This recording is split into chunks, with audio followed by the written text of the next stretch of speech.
well in black and white,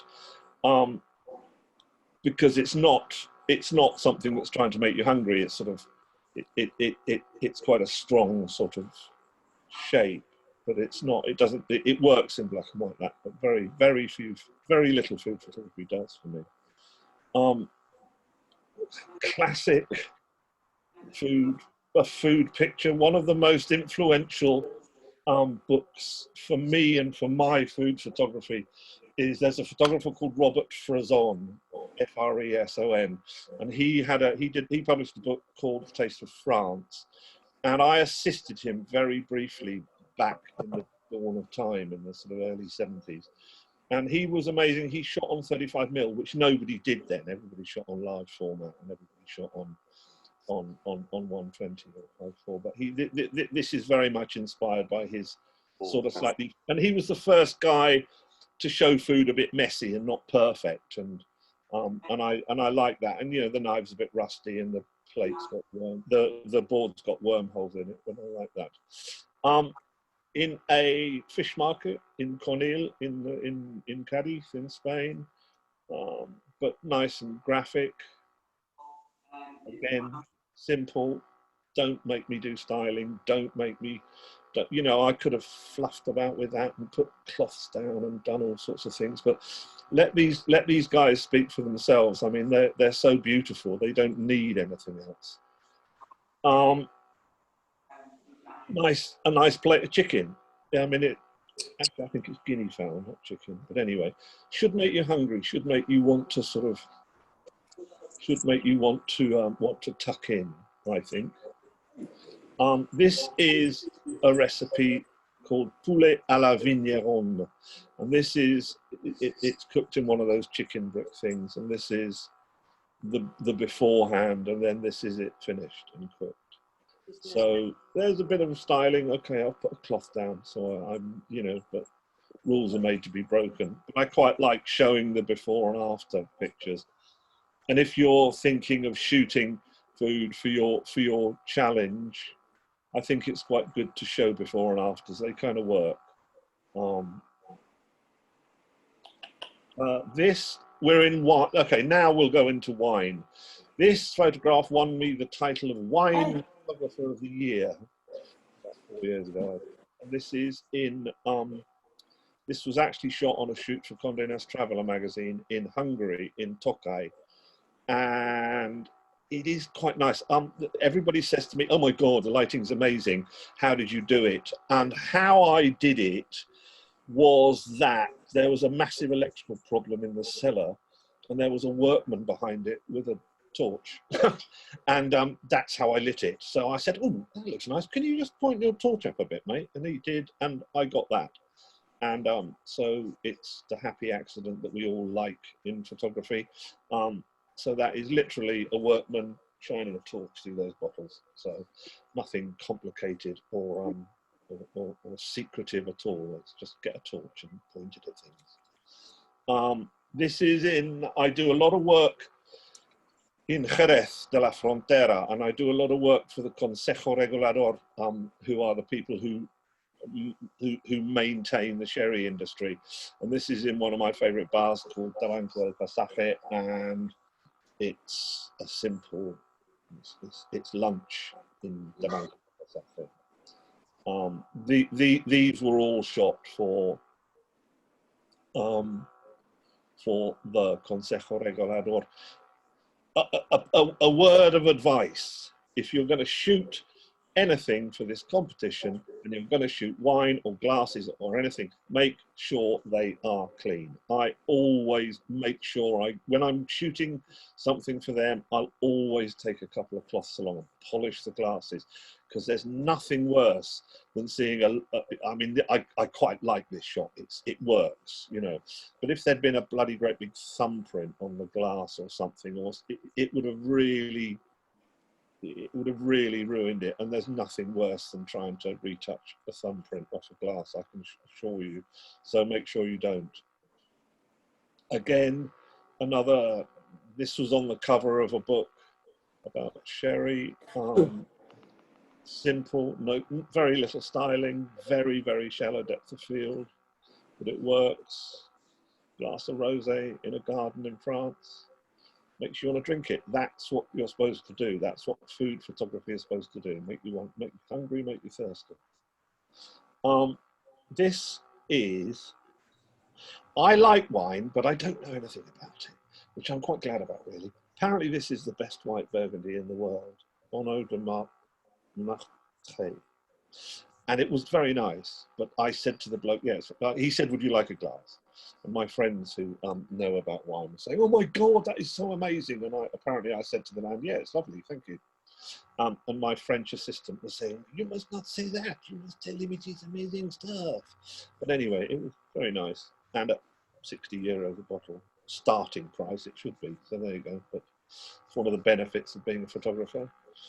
Again, a nice pouring shot. Pouring's always good, looks nice, nice clean glass. So you haven't got any problem. Very, very shallow depth of field, and I filled it up more, but make sure you get the lovely colors in it. This is in some cellars in Beaune, which is very nice to be able to get into places like this. Don't forget, when it comes to wine, there's scenes behind the wine. Wine is made by people, wine is stored, wine is in bottles, wine's got labels. You know, this is during the vintage. This is a lovely young woman who had just, her father had sadly died about a year before, and she'd taken over the business. And she had this great bracelet, which I love. There's another picture of her hand later on. And again, wine, don't forget, wine comes from vineyards. Wine comes from, you know, is this wine photography? Is this food photography? It's a landscape, but you know, it's kind of, this is where it comes from. Food and wine have such a huge, so, you know, you have harvests and you have fields and you have sunsets and sunrises and people and all sorts of things. And don't forget that when it comes to shooting food and wine, that there's a huge amount of things surrounding the food and the wine. It's not just about a glass of wine or a plate of food. This one, no, it didn't. It came second. I beg its pardon. I annoyingly come second a lot in the food, in the Pink Lady Awards. This is in a bar in Jerez, and this was shot on an iPhone. We'll come on to the subject. We'll come on to the dreaded Q word that everybody's going to throw at me later. Ooh, you can't get the quality. Well, you can. Actually. Don't forget, another great thing that wine particularly has, it's got labels, it's got writing, it's got all sorts of nice stuff. You know, this is very, very, very shallow depth of field, which I kind of particularly like to use. So don't forget to focus on those. There you go, same wine, but you've got all sorts of nice bits and bobs to play with when it comes to food and wine and labels. Again, this was just shot. This was shot against a window at Bouchard. This was for a short-lived but rather wonderful magazine called Le Pan, which was owned by a man called Mr. Le Pan, who was Chinese, who apparently has the biggest private wine cellar in the world. And for about 2 years, I was one of their photographers and went all over the place photographing ridiculously good wine and drinking it occasionally, which is always nice. Back to Beaune, back to the cellars. Try and, you know, it's always nice, try and get into cellars. They're great places. They're very graphic. There's lots of nice shapes and things going in there. And if you're lucky to have a cobwebby old one, they're great. You know, they're very good like this. I mean, it's, you know, I'm a great believer in, especially in travel photography, anything with writing on it. Anything with letters or with numbers or anything like that is powerful. It works. We're sort of hardwired to read stuff, which is why labels, all these sort of things, they just work very well. This is a glass of rosé in Tavel in France. They were producers. And just concentrate on that wonderful, again, no depth of field. I shoot a lot on, I use Fuji cameras quite a lot, and I use a camera called Nex Pro 2, which I absolutely love, and it's got one of the best lenses that I've ever used, which this is shot on, which is it's a 35mm, but because it's a mirrorless camera, it's the same as a 50mm on a DSLR, and it's f1.4 lens, and it's just fantastic. You can keep all the Leicas you want and give me that lens, and I'll die a happy boy. This is, again, going back to this lady's hand, which I particularly like. Lovely colours in there. I like her dirty wine-stained fingernails and that beautiful brooch. I like that. I think I prefer that to the other one. Again, this is just what I've just been talking about, writing, labels, blah, blah, blah. We're in Cadiz, and, you know, dead simple. But works. It just tells you where you are. This is a glass of licor de hierbas in one of my favourite restaurants in Cadiz, after a particularly long and spectacular lunch, which was very nice. Use the shadows, use the shapes, use all of those strong lines that you can get from this sort of thing. They're great. Again, writing, old labels, nice, simple. This, again, posh one. This is one of the few places, very famous, apparently, not that I know what I'm talking about, but they were dead famous. I think it's the only winery that I've ever photographed. They didn't even offer me a bloody glass of the stuff. Anyway, you can't have that. Also, with wine, you get other bits and bobs. You get nice things, you know, nice things around it. Nice, funky old corkscrews. Back to Jerez. This is the Lustau sherry, Lustau things. Now, this is, I do a lot of work for Romate, who are sherry producers, and this is the first job I ever did when I didn't take a camera along. It was all for their website, and I shot the whole thing. I shot all of this. This is all shot on my iPhone. And it was very weird for me turning up without a camera. I just turned up with, I've got two phones. I've got an iPhone, and I have a Huawei P30 Pro, which is well, it's got, like they say, it's got Leica lenses. I think it's got the word Leica written next to the lens, personally. But anyway, it's bloody good. I mean, there's nothing wrong with that quality. This was only ever going to be used for online, so there's nothing wrong with that at all. In fact, I think the quality on both of those is remarkable. And just to show you, anybody who's going to bang on about quality, this is for a magazine called Club I can never say the word, Œnologique, which is a very posh wine magazine. These are all my pictures. They're all on the iPhone, and if it's good enough for them, it should be good enough for you, if you ask me. There you go. So I know that people say quality, but you can. Not always, but you can. You have to be careful, etc. So moving on to iPhone photography, and something, as I say, that I'm passionate about. I shoot on my iPhone all the time, constantly, and I absolutely love it, and I think it's amazing. I think everything about them is fantastic, and I have a camera on me 24/7, which is great. And I spent years trying to work out, I need to buy a little camera that I can carry around with me.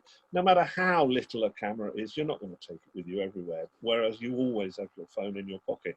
And once you learn to use it, I mean, the most important thing I would say about your iPhone, and I don't know you guys, so maybe you're all anti-iPhone users, I have no idea. But the one thing that I will say about it is, you need to learn how to use it, because it'll never be the quality of a DSLR ever, but it can be fantastically good. This picture was reproduced as a full page in a magazine called Delicious, which is one of the best food magazines in the UK. So there's nothing wrong with the quality here. This is a Spanish breakfast in Cadiz, in my favourite breakfast place in Cadiz. This was the runner-up in the iPhone Awards at the Pink Lady, and he is in El Puerto de Santa Maria, and I just love it. I love him. He's such a great bloke, and his shop is just absolutely marvellous. When it comes to taking pictures of people in situations like this, I always ask. I'm not into candid pictures. I'm not into street photography. I'm not into trying to catch people. I'm not into that Bruce Gilden stuff of making people look like shit or anything like that. I always ask. For me, it's about interaction, and I just love that picture. It's very nice. Yet again, from the Pink Lady Awards, this was second place again. I'm getting very bored of getting second place, but this is in my local market in Bulgaria. This is a shop in Kiev in Ukraine. My partner is at the moment working in Ukraine, so I spend a lot of time in Ukraine, or rather don't at this year, obviously, because none of us can travel. But it's a wonderful country, and it's a great place to shoot in. This was the first prize in the photographer awards. But again, shot on the iPhone, very simple. That's my favourite background, which is the concrete just inside my front door. And I shoot on it all the time. Dead simple, dead easy, but make sure everything looks nice. Process it. I use for any processing on my iPhone, I use one app, and it's called Snapseed, and it is absolutely sensational. I wrote a column for many years. Well, in fact, I still do. I've been writing a column for about 8 years about mobile photography in Black and White Photography magazine, and I went through testing every app there is, and you only need one, and it's Snapseed, and it does everything. The other thing that I would like that I have to say about iPhone photography is, for me, iPhone photography has ceased to exist. It's just photography. I mean, there's nothing that you would know on any of these to say that they were shot on an iPhone. It's just photography. It's as simple as that, and it can be as beautiful, as strong, as powerful.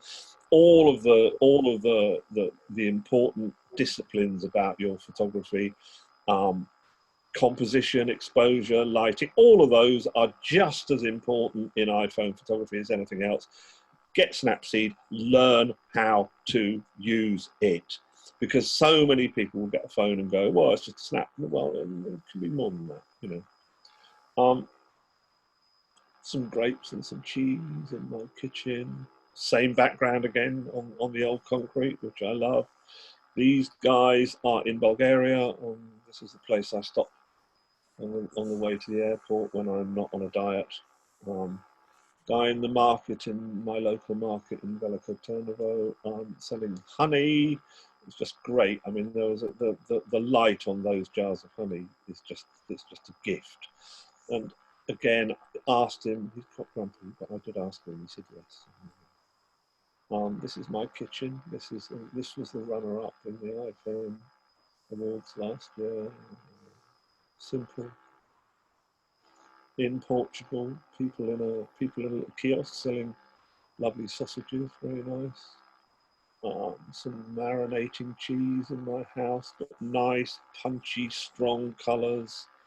My neighbour's tomatoes, which are the best tomatoes in the world. He's a very nice man. Those of you who live in Spain will recognise that. It's in the town of what's it called? Anyway, where Famon comes from. It'll come to me in a minute. But anyway, very simple. Nice picture of a wall of ham. My neighbour's onions drying out in the sun. Again, just to show you some of the quality you can get with your phone. I mean, it's really good. Now, this is the next lot of pictures are from a cookbook, a food book that I shot in Mexico 3 years ago. And we shot the whole thing on an iPhone.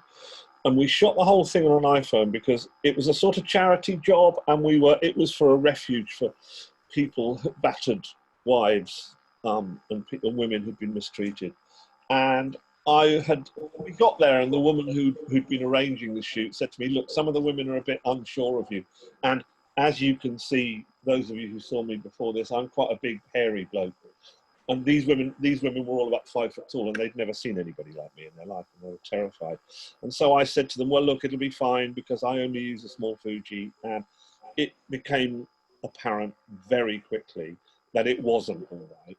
And it became apparent very quickly that afterwards, when I said, can I just take a picture on my phone? They all came around and looked at my phone. So I turned to the writer on day one and said, we shoot this whole book on the iPhone.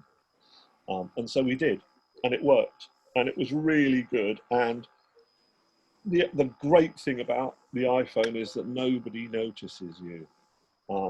So this market, which is in a place called San Cristobal de las Casas, everybody had said, oh my God, it's the most dangerous place in the world. You'll get murdered and your head will be cut off and you'll be sold into white slavery. And I just turned up with an iPhone, friendliest people I've ever met in my life. So people don't notice you. I'm just a fat bloke with an iPhone. I'm a professional photographer with a huge Canon and a huge lens or anything like that. And as I say, I'm just a fat man with the iPhone, and it works, and they're great. I love these pictures. Very simple. Great breakfast that was. Oh. In the market, nice, bright colours, strong stuff. Fried fish with a squeeze of lime. What's not to like? Again, this was using the portrait mode in the iPhone, which works. It really works well. One of the millions of different types of chili, a taste of Mexico, some beans in the market. There you go. So that's it. Has anybody got any questions? Can I ask, can you hear me? Hang on 1 second. Let me just come out of sharing my stop share. You can look at some more pictures again if you want. But yeah, ask away. Can you hear me? Yep. I notice you haven't got, I didn't see any pictures of people actually eating the food. No, because people look bloody awful when they're eating food. Always. Yeah. I mean, it's it's a struggle to make anybody stuffing anything in their gob look nice. Yeah. Yeah. It's not a good look. Do you remember who was that Labour leader who was photographed eating a Ed Miliband. Eating a bacon sandwich, and it probably lost. Ed Miliband. Yeah, exactly. So I think people actually eating is problematic. Yeah, and it's also not very fair because we all look pretty awful when we're eating, I think. Anyway, any more questions? Yeah, I'd like to know what you said you use a 35mm that goes into a 50mm lens, but in your before you used Fuji, did you? I mean, if you know Rod since Madrid, you used to shoot on film. Yeah, absolutely. Now it's all digital. I shoot only digital. Yeah, I mean, I've been a photographer since I mean all my life. So I've been a photographer for sort of 45 years now. And people say to me, "Do you miss film?" No, I don't, and I love digital. I like it. I like it because I'm in control. It's kind of hip now. Young people shoot film. It's gone into fashion again, yeah. Young groovy people, but I'm not. I'm neither young nor groovy, so I don't have to bother. I'm the same. But I think it's because they all learn on digital, and so never had, and so it's suddenly a fascinating thing to be able to control a film camera. I suppose. What do I miss? What do I miss out of film? I miss a waist level viewfinder. I used to like looking down to shoot. I miss shooting on 5.4, but the only thing that I miss shooting about, I shot on 5.4 most of my career. And the main thing that I miss about it is Polaroid 55, which was my favorite black and white film of all time. Yeah, no, I mean, I tell you, for me now, I mean, before with film, you had to be right on. You had to get the exposure absolutely perfectly, you know? Then you could push it a third or a half. But now with digital, you can just bang away. It can be 2 stops under, doesn't matter. Yeah. Well, I mean, it's so much more convenient. So yeah, I kind of know what you mean, but I also kind of I think we need to keep a bit more discipline. I mean, I think the discipline comes from having done that, yeah. So much, you know? And now it's a sort of freedom, you know? There's a sort of freedom with digital, yeah? I mean, I don't know. For me, it's like there's no way I'd go back to film. Yeah. No, I wouldn't want to at all. No, not at all. And lots of people ask me that. So no, not interested. Not Well, it's interested. expensive as well. Yeah. By the But time there's you, sorry, I was just going to say there's another aspect to it. I'm quite a lazy sod, so I like to try and get the best I can out of the camera so that I've got very little to do afterwards. So you need to keep a discipline to do that. Yeah, I mean, what I always say about post-production, and when I'm shooting on the iPhone, I use Snapseed, and when I'm shooting on a camera, I use Lightroom. I think a very, very important sort of discipline is that you can never make a bad picture good using post-production, but you can always make a good picture better. Always, without a shadow of a doubt. So I think that's a good sort of discipline to learn. Yeah, I mean, you know, there are basics in photography. Get the bloody horizon straight. You know, honestly, I did a talk to, oh, this is going back quite a long time now. There's a company called Diageo, who are a big drinks firm, and they had a sort of photographic site. And this bloke said, "Will you come and give us a talk?" And I said, "Yeah, all right." So they got me. And I said, get everybody to send me a picture. And there were 40 people in this talk. And 36 of the pictures that they sent to me, the horizon wasn't straight. And I corrected the horizon on every single picture and just showed them and said, can anybody here tell me what I've done? And they all went, oh my God, yeah. And it's so basic. When you're shooting interiors, uprights, do you know what? Uprights are meant to be upright. So get them upright. It's not that difficult. You can correct it afterwards. Yeah. But there are basic disciplines that I think that are very important. If you're shooting a portrait, get the eyes in focus. You know, it's kind of, I think we shouldn't forget those disciplines. I mean, I do get quite grumpy about photographers of my age who say, well, bloody hell, everybody's a photographer these days. Well, yeah, great. I mean, I think that's marvellous. I think it's genuinely wonderful that people have the freedom to, as Rod was saying, people have the freedom to express themselves with photography. People can go out and buy a phone that is great. People can, you know, yeah, I think that's absolutely great. And I don't believe, I mean, I think back in the days when I knew Rod, in Madrid, I would turn up to a shoot, and I had a Volvo, and in the back were like 8 big metal cases full of bloody great big cameras and tripods and lights, and I'd have an assistant. I would turn up, and I'd be quite impressive. People would go, "Oh, over there." Nowadays, I'm a fat bloke with a rucksack, if that. You know, and you can see this terrible look of disappointment come over people's faces when you turn up. Well, is that it then? Well, yeah. You know, what do you want? people like equipment. Yeah, people like, oh, well, blokes do, I think. Well, one thing about all this, about disciplines and cameras and iPhones and the rest of it, you have to be able to see. I mean, that's what I saw in your photographs, you know? Doesn't matter whether it's shot on a phone or a Hasselblad, you know, you could see what you were shooting. You could see the composition, the light, the colors, and that's the most important thing. Yeah, there's a great photographer, a National Geographic photographer called Jim Richardson, who's really good.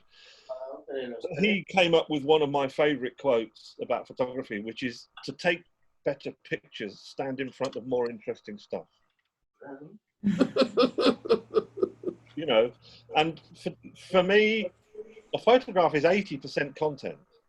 If you're, you know, I used to work for House and Garden magazine a lot, and there was a new art director arrived, and he had been the art director at German Vogue, and he always used to describe being the art director at German Vogue as briefing a photographer, saying, "Can you take a picture of Naomi Campbell with no clothes on a beach in Jamaica at dusk badly?"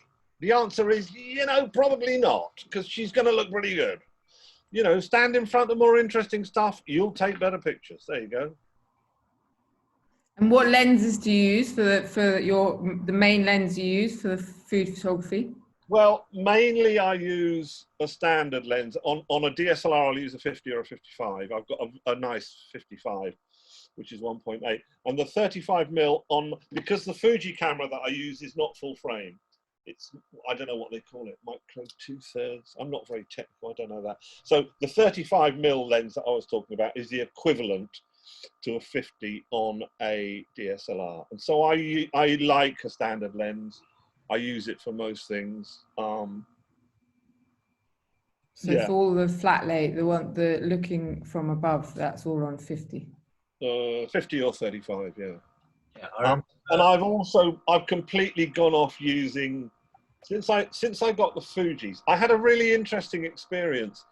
The reason that I got into them was I bought an X Pro, and one of the problems with it is that it's complicated. That you have to, well, there are two acronyms that solve all problems in photography. One of which is KISS, which stands for Keep It Simple, Stupid. As in, or should I put a, no? Just no. Keep it simple, stupid. That's the best way. And the answer to most technical problems in photography is RTFM, which stands for Read the Flipping Manual. And sadly, with the Fuji, I'm not very good at RTFM because it makes me grumpy. I just sort of think I've been a photographer long enough, so I should just be able to pick this thing up and work it. But Fujis are notoriously complicated. And what happened was I was on a shoot for a wine, the wine magazine I used to work a lot for, and both my Canon bodies went. They just stopped working. I sort of rang Canon up and they said, yeah, you've got a problem there. So, and I had this one body with a standard lens on it, and I shot the whole job on it, and I suddenly realized that zoom lenses were making me quite lazy. And also I've got these two amazing things which every photographer doesn't use nearly enough. They're called legs. Yeah. And so I kind of, if I needed to get closer to something, I walked towards it. Duh, you know, it's that simple. Have you got any good hints on how to use an iPhone? Because I've got one and I really can't manage it. Or is there anything I can read to learn how to do it? Well, I'll show you. There's one particular thing. I don't know what iPhone you've got, but when I changed over to the slightly bigger iPhones, I'll show you. It's called the iPhone flop. And I started taking pictures like that instead of like that. So you look through it and it's not straight. So straighten it. And that is that honestly, so many people I see taking pictures and they've got the old flop going, and you don't want that. You want, just straight. You've got more floor. Well, there's always more floor. And then all of your uprights go all over the place. And you know, I shoot. I do a lot of work down in Spain for a friend of mine who has, one of my best friends has got a company that rents villas. So I do loads of pictures for him, and I shoot them on this because they're only ever going to go online. They're fine. And I will spend my entire time saying to Andrew, go and stand over there and tell me when my phone's straight. And that's one of the biggest mistakes. But in answer to your other question is get Snapseed. There's an app called Snapseed. And there's lots and lots of tutorials in Snapseed, and it works really well and it's brilliant. And as I say, you're never going to make a bad picture good by using any sort of post-production, but you can always make a good picture better. So just make sure your basic things, you turn your phone on, you compose it properly, you make sure the light's okay, you make sure it's not too bright, you make sure the uprights are upright, the horizon's straight, and you're halfway there, you know. Don't expect your iPhone to be able to do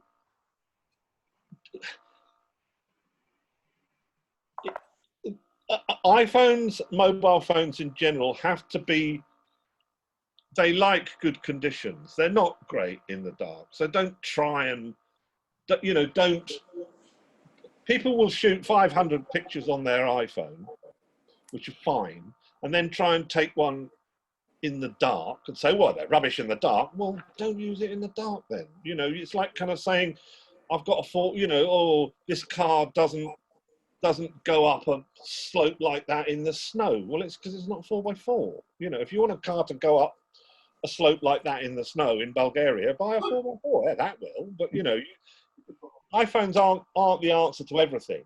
But the new one, I just got an iPhone 10 from an iPhone 6, and there's a massive, massive difference in the camera. Well, It's a pleasure. Wait till you get the 11; it'll blow you away. Yeah, no, I've seen a lot of people using the 11. Yeah, and I've had shooting on the iPhone. I've had 5 magazine covers shot on an iPhone. So there's nothing wrong with it. And the other thing that I tend to do, that I recommend you all to do, is when people ask me, "Oh, what was that shot on?" I lie. Always. It's the best way out of any. What was that shot on? Oh, I can't remember. My Canon, I think. Oh, okay, great. It's nice, isn't it?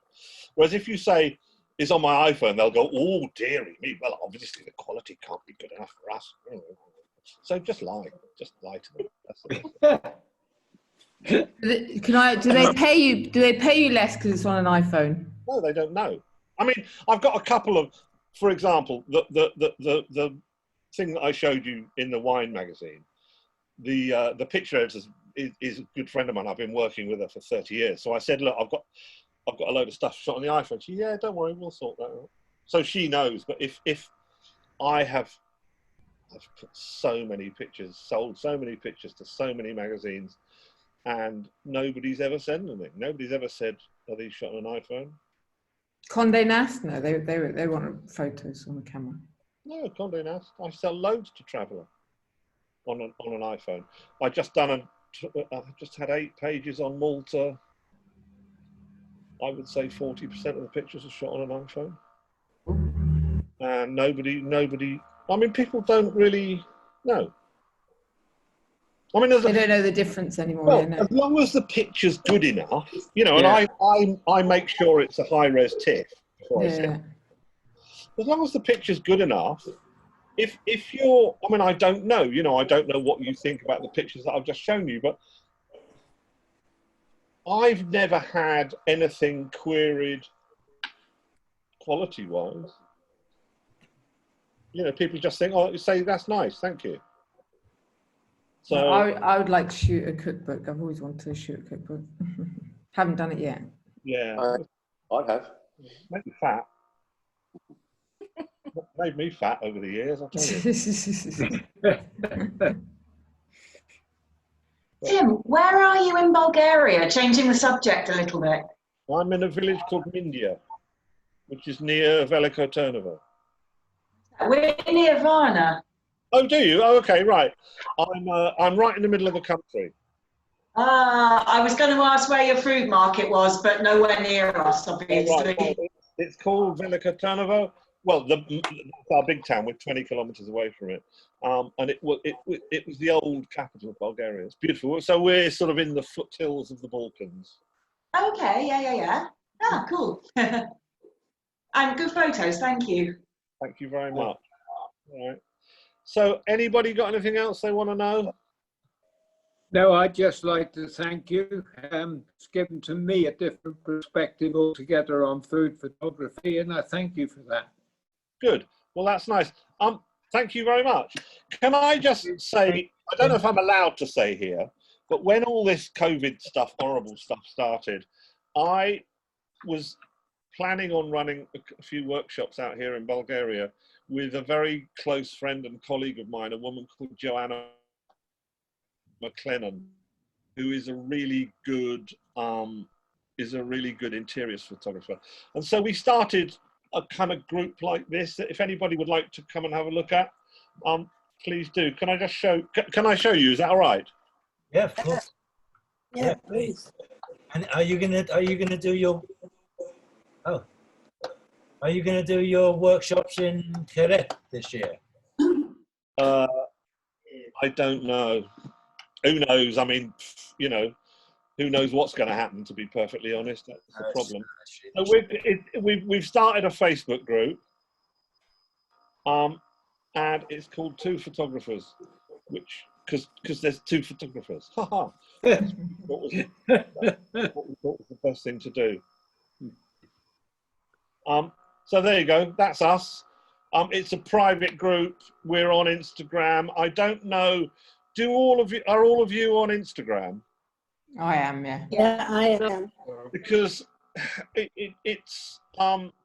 we're on Instagram as well as Two Photographers 2020. But Instagram, I think, is by far the most important thing for photographers these days. I get 100% of my work through it, all of it. 100%, really? Wow. All of it. I mean, interestingly, the last, I don't know why this is not letting me stop sharing. Anyway, it was very interesting. I got picked up by Condé Nast Traveler India, who said, hello. They sent me an email saying, can you go and do a shoot for us in Malta, 5 days, all that sort of stuff. It's like, yeah, sure. And I always ask people where they found me, because you don't really know, one doesn't know really these days, you know. And they said, yeah, of course. We've been following you on Instagram for ages. Love your Instagram. It's amazing. And I said, oh, thank you very much. What do you think about the work on my website? And they said, no, never looked at it. Yeah. So there you go.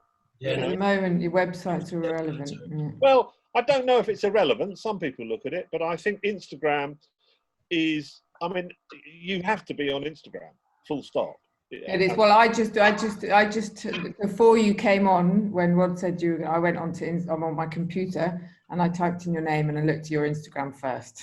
Oh, well, thank you. There you go. Over your website. So, yeah. but I just. I'm looking at you on Instagram now and I can't find you. It's Clinch Photos. It's Clinch Pics. Clinch Pics. On Instagram. PICS. But I was doing, because Instagram drives me absolutely crazy because it feels like it's very controlled. It's very controlled. Gypsy Westwood Photography has just started following me on Instagram. There you go. I found you on Facebook. Yes, the Two Photographers. Yeah.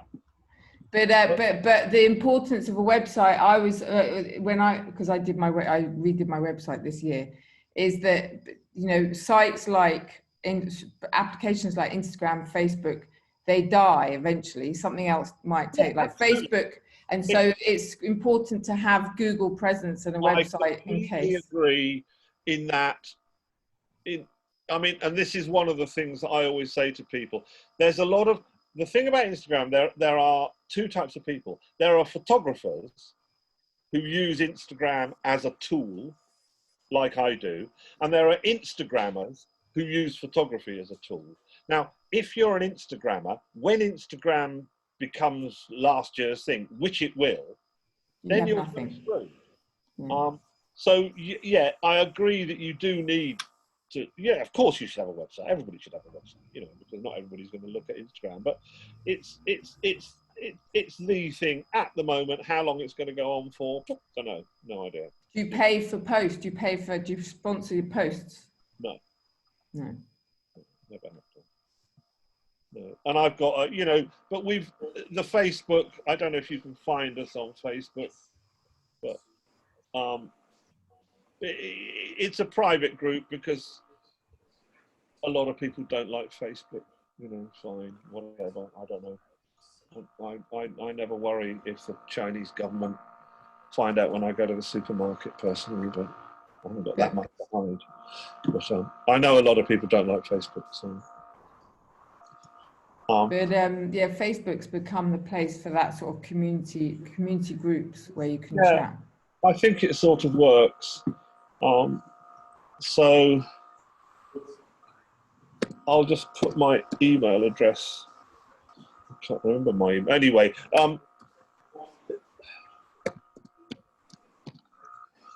if you want to have anything, know anything about this, email me.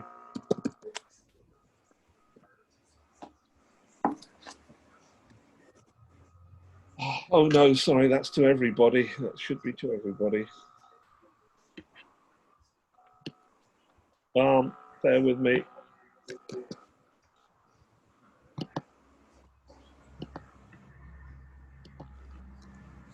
There you go. Okay. So if anybody got any more questions, or shall I love you? Having seen your wonderful photographs, it would be great if you would be kind enough. I'm asking you very nicely on behalf of the club if you would do our food critique. Rod will tell you this. When is it? Rod, when is it? Then the first Sunday of next month. Sorry, can you say that again? I missed that. Rod can't, is not, I didn't hear. Rod? Next meeting? Yeah, well, the food critique for the next challenge. That's on the first Sunday in October. 4th October. October the 4th. The 4th October. Yeah, no, that would be great, Tim. You could do that. I'm not very nice. I just want everybody to know.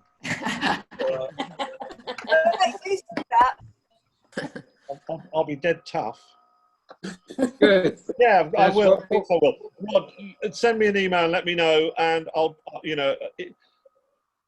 I won't say absolutely for definite until I just need to check a couple of things. But send me an email, and if I can, gladly I will. Thank you. Okay, well, Thank you very much. All right. Listen, if you haven't got any more questions, I'm going to leave you all, and I hope you enjoyed that. Yeah, very much. Thank you. Thank you very much. Thank you so much. See ya. Thank you very much. Thank you. Okay, folks, I think that's it. We're putting on some examples of more food on the Facebook Lucas? for the next challenge. And we'll now have, because I didn't think Tim was going to make it. So, because he's a very terse guy and very sort of, but anyway, he was already, I had one email from him last Friday, which didn't say anything except that I've got it already. So I was going to show my pictures of Ibiza transition days, what I call. I'll do that sometime in the month. Just a presentation. And from that, the next meeting is the, what did you say, Emilia? 4th. 4th. 4th October. Okay, and with luck, we'll have Tim, who I think you agree is a very fine person. Yeah, very knowledgeable and very amiable. We'll have him, with luck, doing the critique. Okay, so thank you all, folks. Let you know when the next meeting is. It'll be mid-month sometime. And thanks for all coming. Thank you, Frank, for his excellent critique. Yes, What's very that? good. Thank you very much from Sweden. Yeah. Thank you, Frank. Thank you. Thank Bye-bye. Bye. Bye. Bye. Thank you, Frank. Bye. See you Yes, soon. everybody. Bye-bye. Bye. See you next. Bye, Rob. I remember. Bye-bye. Hey, Dickie, you had no problem getting on this time? Dickie, Me? Oh, sorry. you had no problem getting in this time? No, not this time. No. Okay. I was going to ask some questions about the food, but I thought he would be better to listen to, really, because I was a 10x8 man, you see, which is totally different. Totally digital. He's a bit like me. He's been doing photography for a long, long time. Yeah, and he just knows it all. Yeah. He just knows. He doesn't like, so he can use an iPhone. Yeah, because it's just a photograph. Yeah. This Hello? is my mine now. Yeah. This is it. One question, Richard. Yeah. I must get a new phone. I've still got the old phone, iPhone 5, which is crap. This is a Motorola. All right. Richard, one question, Richard.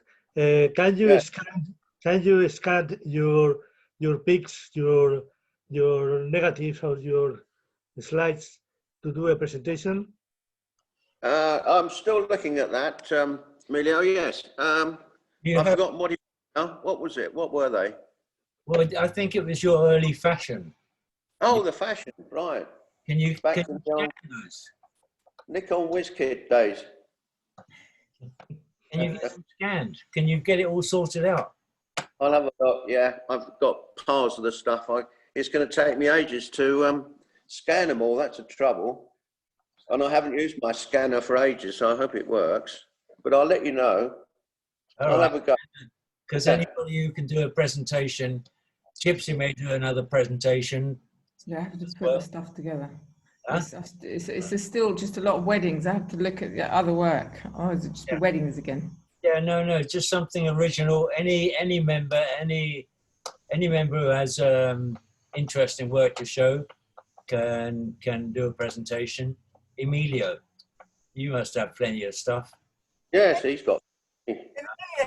Send him Clinch a message about the next meeting, the date and everything, so he knows. Who? What? Yes. Send to the food photographer the date of our next meeting, so that he's able to put it in his diary. Yeah, we told him. I mean, yeah. I'm in touch anyway. Yeah, that's good. Send him an email. That's good. Yeah, I will do. Yeah, great. He's not very good on that. I mean, I send him an email, I get a reply 10 days later or something, yeah? But maybe it's something about being in Bulgaria. But no. It's just him, just the way he is. But he's obviously very busy, much more efficient, much more together than he appears on that. Yeah, because I mean, he was there today. He just suddenly came on, and on the chat, I said, "Are you ready for it?" And he said, "Yeah, no problem." Yeah, and he wasn't. He was ready. He knew how to work it all. He knew. Yeah, but I asked him that. I had sent an email saying, "Are you okay with Zoom? Do you know how to do screen sharing and everything?" And I got no reply. Yeah. Well, if he's probably basically saying, "Of course I do." Yeah. No, that's it. But that's sort of, if it doesn't even bother to reply to it for it. You know, that's just yeah, all right. You know, no problem. So. It's good. I like his pictures. I like the fact that they're not, because if food photography, because of Instagram, has become such a fashion, and if you go onto Pinterest and Instagram, you can come across so much food photography, but it's all so stylized, like what he was saying. That's why he was saying, I don't put a napkin up, because it's really stylized now, food photography. With, you know, every, like the napkin, the fork, a little bit of grain or something's all placed in the perfect position. It's natural. I mean, he used to do interiors, a lot of interiors, you know, like he said, he worked for House and Garden a lot, you know? Yeah. And that's just shooting what's there, you know? And he's very natural photographer, you know? Rod, I have a feeling that our paths are crossed with Tim. I work for House as well. Thank you, Emilio. Yes? Yeah, don't forget, I'm still waiting for your cycling. shutter speech. From what? Come in. Ups and stairs. Yes. You can come in, Luca. See, where have you gone? I will do it. See you. Bye. Bye, media. Yes, me too. Bye, all. See you, Dickie. Yes, I think he went and laid in bed and get him out. Lucas has learnt from his dad, you see. This is what? Lucas has gone back to bed. He goes back to bed and reads in bed. Oh, cool. At least he goes back to bed and reads. Doesn't just stare at a screen all the time. Oh, well, we've got a lot of that as well, Dad, of course. Lots of screen. Who are the two people Pedro's gone, he's not there really, because, oh, he is there. Huh? No, there's two people still got their screens on, but they're not there. Yeah, I know, but that's all right. They're not listening. Edinburgh's still there, I think. I don't think he's listening though. Yeah, he's moving. Oh. Blinked. Because it jams sometimes. Did I tell you that I went deaf in one ear? Well, we've known that for a long time. Yeah, I know it's been iffy for a long time, but Yeah. I was cleaning out the wax with a cotton bud, and I got it all out, and I must have done some damage because it's completely deaf now. Oh no, Dad. Which side? Huh? Which side? Your left. Well, why don't you go and get a hearing aid put in? I have to do something this week. I'll go to the doctor. They put really subtle ones in, so you can't really see that it's there. Yeah. And I don't know, but I get it checked first to see whether it's actually damaged. Yeah, but you've been bit deaf for a long time. Yeah. You say what a lot? What? Yeah, I thought that was just the wax, you know? Well, the other day I saw someone got wax and a dead fly out of their ear. Well, I got this whole bunch of wax out. I mean, a big hard lump. Yeah, and I thought, oh, that's good. That's done it, you know? And then I realised I was completely deaf. Oh no. Well, it may be. I mean, yeah, it's old age, you know, and everything. Yeah. So it's all that, yeah. You're right. It's interesting to have someone like that talk, wasn't it? Yeah. Good quality photography. Yeah, good and very entertaining and yeah, relaxed. Yeah, easy going. Yeah, no, I've known Tim for a long, long time. He was in Madrid when I was there, you know, 5 years, and we used to get on well, yeah. But and he always did. He didn't do fashion. He's always done lifestyle. No, he never did fashion. No. I aspired to those first few photographs that on the front of some. I'm gonna enter into the competition page. You said. What? Which Pink Lady? Huh? The Pink Lady. They make apples. Oh. The Pink Lady food photo. I've got some food pictures. Yeah, no, he for the last 3 years, he's come second, third, and second in some competition for the best food photography. Yeah, Pink Lady Food Photographer of the Year 2021. Enter now.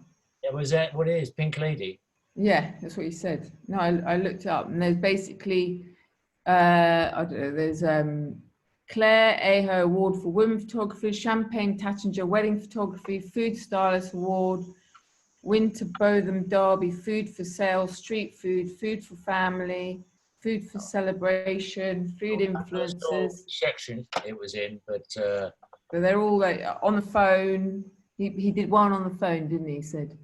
Yeah. Food at the table, Food for Innovation. Oh, you've got his pictures there. Yeah. No. I just seen the that's all the categories. Ah. Yeah, I know he was really pissed off because he didn't win. Yeah. Because for the third year in a row, he was in the top 3. Yeah. And he thought he should win. Right.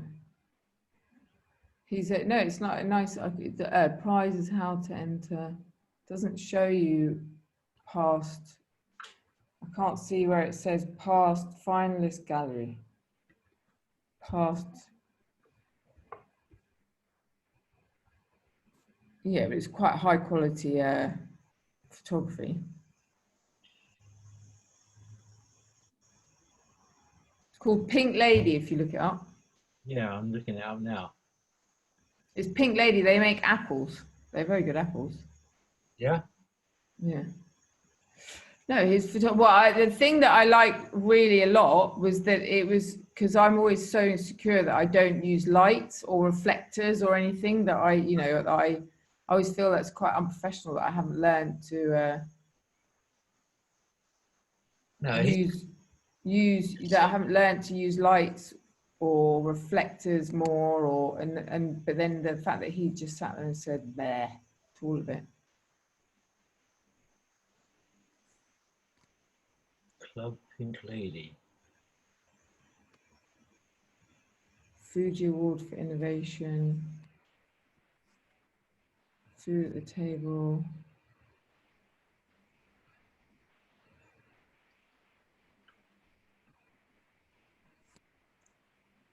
Marks and Spencer's.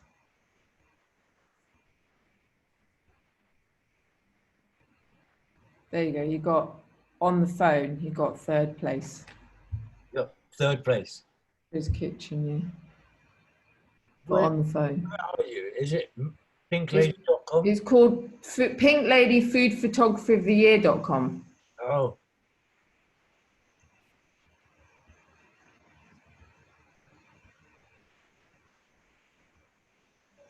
It's good photography. I mean, there's high quality photography in it.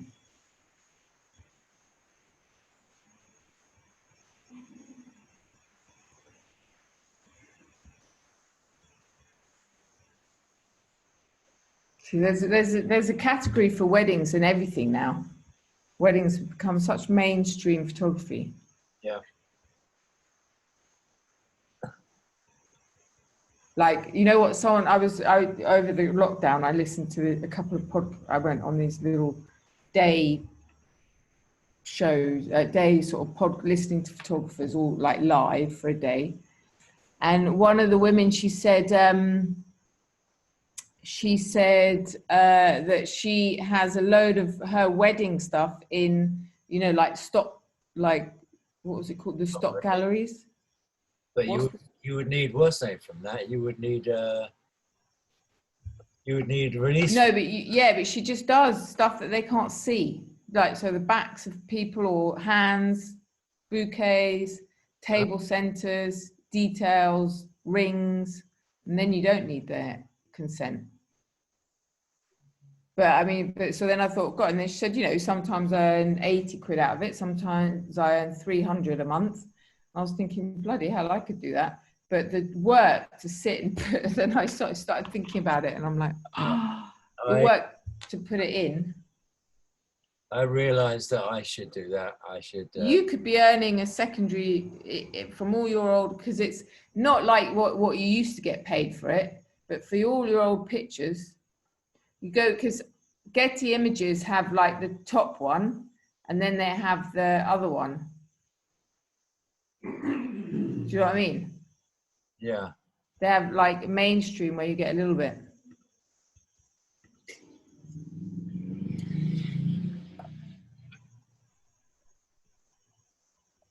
Yeah, no, I want to look into all that selling online, selling prints. Yeah, I think I can sell prints of my cans and my Zen stones and things. Yeah. Say that again, Rod. The what's them? The arty stuff I do. The cans. Yeah. Oh, yeah. Places, sell them as art. Yeah. And the other one, the Zen stones. Yeah. Yeah. I could just sell prints. Yeah. But I also have a load of old stuff, a load of like this Ibiza stuff. Yeah. Really. Which, No, I mean, it's just, but it's just a matter of getting it all to. Yeah, no, I know. Getting it all, but haven't you got it all catalogued? I mean, I don't have anything catalogued. You know, so I had an idea to try and sit down and get every photo I have of Ibiza, landscapes and stuff, together and put it in a file, because I get asked all the time, do you have a photo of Esvedra? Do you have? And I don't really have. I do, but I have them over there and over here and within that wedding or within that shoot. I don't have them in a file. And just to get the best one. Doing that with because of this thing, you know, this thing of there was going to be this exhibition in Bali. Right, yeah. So you started going through. Started scanning and whatever, and then of course it all got blown away because of the pandemic. Yeah. But I've got I've got plenty of pictures from that period, sort of catalogued, at least in order, and scanned and worked on. Yeah. Oh yeah, you should. So There's, I mean, nowadays, if with it, there's so many. I mean, well, like he said, with Instagram, the power of Instagram, man. yeah, A bit of, I haven't done Instagram for a year now. Yeah, I mean, and I thought I'd stop doing some of that stuff. Yeah, some of the cans and because all I had was weddings. Yeah, in fact, you put up stuff recently of mine, and I shared it. It says share to your story. And yeah, I it went on your stories. find it. So then you go into archived, yeah, because that's stories. It's not your wall. Yeah. So then you go into archived, and if you want it to be there on the page, you have to put it highlight. Yeah. Yeah. It's a minefield. That's why I was saying, you know, it was depressing to hear Tim say he gets 100% of his work through fucking Instagram, man. It's just like, and that is I mean, and I looked, he doesn't, I mean, if you look at his Instagram, he obviously does it, but he gets very good. He's got like, I don't know, 4,000 or something people. How many has he got? Is it? He's got the same amount of followers as me, but he gets 500 likes, 200 likes, 300 likes on his photographs. I get between 30 and 100. So that's to do with how many people are actually looking at your work. Yeah. Well, I don't know whether it's as you're doing all weddings, yeah. But I've started mixing it up, you know, because honestly, I'm obviously bored of the weddings. And it's just, I don't know, yeah. I mean, I could do it a page, but it's just not, I mean, especially at the moment, you know, it's suddenly become, and that's what the whole wedding industry is saying, is that it's become, you know, like shit, maybe you can't put all your eggs in one basket. You need to be able to show you can do other stuff because, you know, all my weddings and Clarissa's weddings this year, which was 40 plus weddings, got postponed or cancelled, every single one. You know, and I've seen there's a couple of weddings happening this September from other photographers who obviously kept their work, but you know, it's minimal compared to, and you know, I suppose everyone sort of leapt onto the wedding bandwagon because it's so much money for a photographer, but it's and thought it's such a for sure thing because everyone's going to get married, but now it feels like a lot of the podcasts I've been listening to, they're sort of saying like, if you could have known 5 years ago that there was going to be this pandemic and we were going to have this situation in the wedding world, what would you have done to prepare in your life, in your work, in whatever aspect of your life? And a lot of people say not to have all my eggs in one basket and realize that, you know, or have something that I can sell online. So all those, you know, that you're still earning money online, you know, lots of different options, which is, you know, which you can see, you know, if I would be more prepared, like with my workshop, to be able to take it straight online, but I'm not. Then it's global. Online and this sort of thing, Zoom has made it global. Huh? It's made everything global. Zoom. Yeah. Online. Yeah, no, I'm definitely I've been thinking about it for 2 years, you know, but I'm definitely, and I've sorted out pictures, you know, that I think would work, you know. But because they're like Getty Images, like stock images and stuff, they don't ask, like you used to have 1,000 minimum, didn't you? I don't know, something like that. Yeah. When you did it before, and now you don't have to, I don't think, to join. It can be a small account. Yeah, well, I don't think you earn a lot of money out there. When they sell pictures for $1 or €1. Yeah, less. Yeah. No, it's very small amount. You can be high quality, low quality, shit quality, basically. Yeah, I'll have to go into it all. All right, Gypsy, thank you for coming on. All right, Dad. And I'll speak to you later. I'll speak. Okay. I'll speak to Rod, you. Yeah. It was great to be today in the Zoom meeting. I'm very glad I managed. Yeah, good. No, he was good. He's good. Yeah. Yeah. I just wasn't sure whether he's gonna turn up. whatever. But that's good. Yeah, the presentation was fantastic about the food and drink. Not just the photography, but the style, his style of presenting it and everything. Yes. Great. Yeah. Very interesting. Yeah. Okay, Rod, good to see you, and Good have a to good see you. day. Yeah. Okay. See See you. you.